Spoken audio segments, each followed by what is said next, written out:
The Secretary of State's office says they have reviewed the decision made by a Maine court requesting the rewording of a ballot question about the future of utility service. They say they have filed an appeal.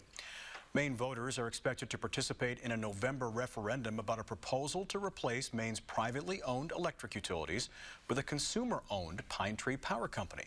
A group called Our Power is behind that proposal. Secretary of State Shenna Bellows released wording about the question in January. A Cumberland County judge ruled last week voters might not understand it, and Bellows must revise it. State officials say they have no additional comment as it is an ongoing case.